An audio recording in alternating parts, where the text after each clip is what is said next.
বীরভূমের নলহাটি এলাকায় এক বৃদ্ধের মৃত্যু।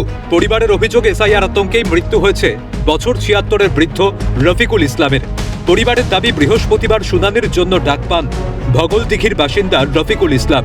শুনানির জন্য লাইনে দাঁড়িয়ে থাকার সময় অসুস্থতা বোধ করলে তড়িঘড়ি বৃদ্ধকে স্থানীয় লোহাপুর প্রাথমিক স্বাস্থ্য কেন্দ্রে নিয়ে যাওয়া হয়। অবস্থার অবনতি হলে বৃদ্ধকে রামপুরহাট মেডিকেল কলেজ ও হাসপাতালে ভর্তি করা হয়, যদিও শেষ রক্ষা হয়নি। রামপুরহাট মেডিকেলে মৃত্যু হয় রফিকুলের। মৃতদেহ বাড়িতে আসতেই কান্নায় ভেঙে পড়েন পরিজনেরা।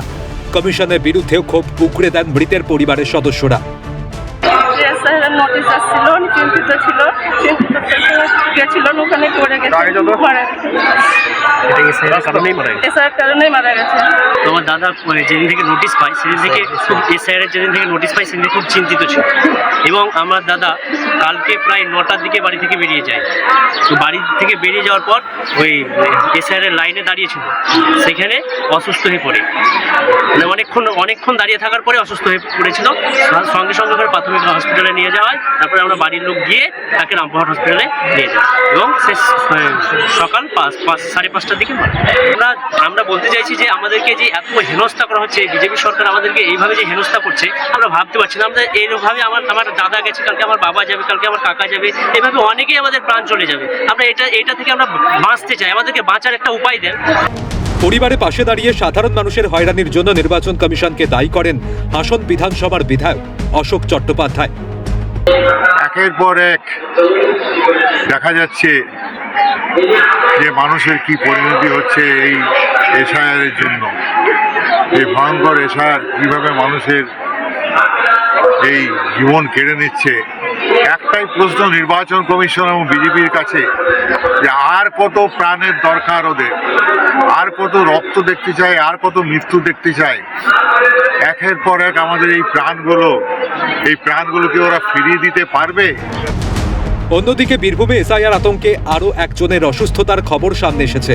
সূত্রে খবর, মুম্বাইতে পরিযায়ী শ্রমিকের কাজ করে ওই মহিলা। তার বাবার নামের ভুলের জন্য মুম্বাই থেকে বাড়ি ফিরে নথিপত্র জোগাড় করতে গিয়ে অসুস্থ হয়ে পড়েন তিনি। পরবর্তীতে চিকিৎসার জন্য তাকে সিউড়ি হাসপাতালে নিয়ে যাওয়া হয়। আমি এসআইআর লিখে এসেছি। আমি বোম্বাইয়ে ছিলাম কাজে। আমি শনিবারই চেপেছি ট্রেনে। আমার 27 তারিখে এসআইআর ছিল, এসআইআর হলো না। আমার বাবার নাম ভুল। এবারে আমি ওই দিন থেকে আমি খাই নাই, কিছু না, আমি শুধু দৌড়ে দৌড়ে কাগজই করে বেড়াচ্ছি। তাও বংশ তালিকা সব করে নিয়ে এসছি। আমি গেছি বড়া ব্লক গেছি, আমি আমার বাপ ওখানে বংশ তালিকা করে এনেছি। আমি ফিরে গেছি নগরী পঞ্চায়েত গেছি, ওখানে কিছু দেয় নাই আমাকে, যাহা তক আমার বাপের ভুল। আবার আমি সিউড়ির কোর্টে এফিডেভিট করতে গেছি, ওখানেও দেয় নাই আমাকে, বলছে হবে না। বিডিও কাজ গেছি, ওখানেও দেয় নাই। লাস্টে আমি দলিল এসে করে নিয়ে এসেছি, টিকিট করে এখনই নিয়ে এলাম। আমি এইখানেও বলছে হবে না, বলাও সব ভুল এসা ওই যেখানে ওই করছে। আর কত মৃত্যু, আর কত অসুস্থতার পর হুঁশ ফিরবে কমিশনের? উত্তরের অপেক্ষায় রাজ্যবাসী। ভোলানাথ চক্রবর্তীর রিপোর্ট, ক্যালকাটা নিউজ।